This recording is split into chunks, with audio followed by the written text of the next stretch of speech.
Jangan suka tutup-tutup pintu.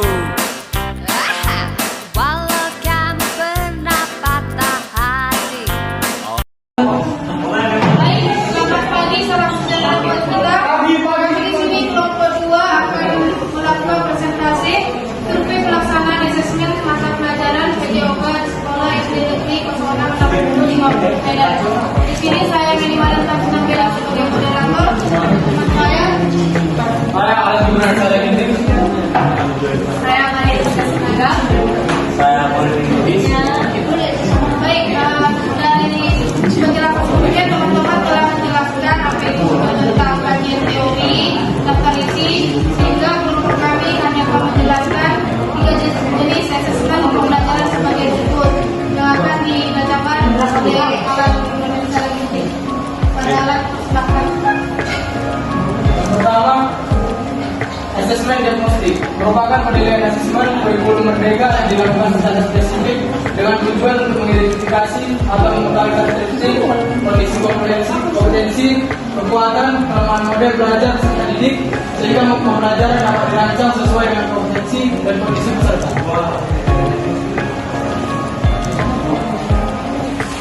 Yang kedua, penilaian formatif memberikan tugas berupa proyek kepada siswa baik secara individu maupun kelompok. Setelah tugas selesai, guru memberikan tanggapan dan saran untuk perbaikan.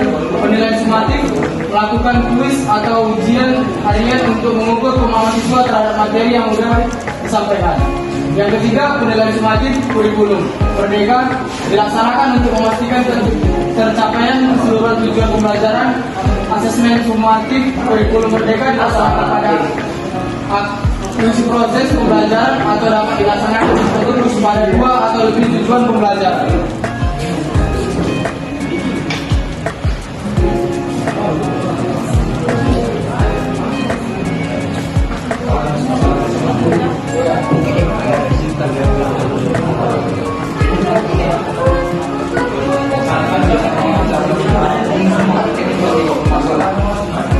Baik, kami akan melanjutkan pada metodologi penelitian di mana pada waktu penelitian, ujian penelitian serta teknik pengumpulan data yang akan dipegang oleh Polri Lubis.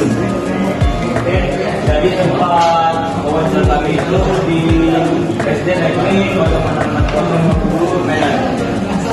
Pada waktu penelitian pada tanggal 16 November 2023. Nah, titik penelitian kami yaitu guru olahraga. Jadi kumpulan data itu penelitian kuantitatif. Adapun penelitian kuantitatif itu ialah penelitian ilmiah yang sistematis. Tujuannya penelitian kuantitatif ini ialah mengembangkan dan menggunakan model-model matematis, teori dan atau hipotesis yang berkaitan dengan suatu fenomena. Nah, di program wawancara kami itu ada pertanyaan, penilaian, kekerasan. Terdiri dari 13 pertanyaan. Pertanyaan pertama itu, apakah Bapak dalam mengajarkan pembelajaran bebas menggunakan keseharian yang pasti? Bapak menjawab ya. Agar guru mengetahui bagaimana apa yang disukai anak dan kemauan serta didik. Pertanyaan kedua, pada saat apa Bapak melakukan penilaian yang tersebut? Bapak menjawab ya. Alasannya awal proses pembelajaran.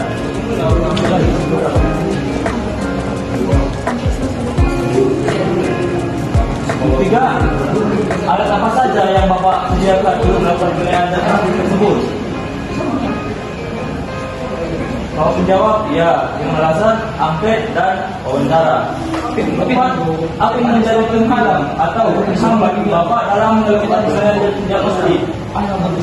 Bapak menjawab, ya, dengan alasan kemauan anak yang mudah berubah. Kelima, apakah penilaian diagnostik ini berpengaruh dalam pembelajaran Bapak? Bapak menjawab ya dengan alasan sangat berpengaruh karena bertujuan untuk mendiagnosis kemampuan dasar siswa dan mengetahui kondisi awal siswa.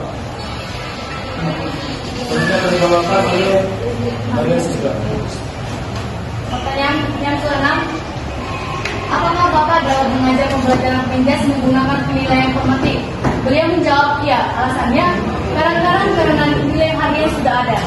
Yang ketujuh, saat kapan Bapak memperlakukan penilaian formatif ini, Pak? Beliau menjawab, ya menggunakan pada saat proses belajar. Yang ke-8, bahan atau alat apa saja yang Bapak sediakan untuk memperlakukan penilaian formatif ini, Pak? Wawancara, angket, diskusi, atau secara langsung? Dan beliau menjawab dengan secara angket. Dan yang ke-9, apa yang menjadi penghalang atau menghambat Bapak dalam melakukan penilaian formatif? Dan bagaimana Bapak menyelesaikan atau apa cara Bapak melakukan mencari jalan keluarnya, Pak? Beliau menjawab, ya, dengan alasan kemampuan kami berbeda-beda. Dan yang ke-10, apa langkah atau cara Bapak yang tepat untuk memberikan kembali formatif kepada siswa, Pak? Asalnya, beliau menjawab, ya. Dan yang ke-11, apakah Bapak dalam belajar? Apakah Bapak dalam belajar menggunakan penilaian formatif? Beliau menjawab, ya. Dengan alasan dipakai karena penilaian dilakukan dengan tujuan untuk memantau dan memperbaiki proses pembelajaran serta mengevaluasi pencapaian tujuan pembelajaran. Dan yang ke-12, saat kapan Bapak melakukan penilaian formatif? Beliau menjawab akhir semester. Dan pertanyaan yang ke-13, apa yang Bapak gunakan untuk melakukan penilaian diagnostik, wawancara, angket, diskusi, atau secara langsung? Dan beliau menjawab dengan menggunakan angket dan tes. Pertanyaan yang ke-14, bagaimana cara Bapak melibatkan siswa dalam evaluasi penilaian formatif? Dengan menggunakan, beliau menjawab dengan membuat remedial sesuai kemampuan anak atau peserta didik. Dan pertanyaan yang terakhir, apa tantangan utama yang dapat dihadapi dalam penilaian formatif? Dan bagaimana Bapak mengatasi tantangan tersebut? Dan beliau menjawab, kemampuan siswa yang berbeda-beda. Baik, di sini kami memaparkan hasil wawancara kami dan kemudian dokumentasi ketika kami melakukan wawancara di SD tersebut, surat balasan dari sekolah serta penutup. Nah, kesimpulan yang kami ambil setelah melakukan wawancara ialah berdasarkan hasil dari wawancara PDOK yang telah dilaksanakan dapat ditarik kesimpulan sebagai berikut. Sekolah tersebut sama mendukung kurikulum merdeka dan menjalankan asesmen diagnostik, asesmen formatif, dan asesmen sumatif. Dan program tersebut juga dilaksanakan oleh PDOK yang ada di sekolah tersebut. Demikian hasil presentasi kami. Jika ada teman-teman yang ingin menyanggah atau menambahi serta bertanya, dipersilakan. Jika tidak ada, kami ucapkan terima kasih. Sekian, selamat pagi. Tetap semangat, selamat beraktivitas.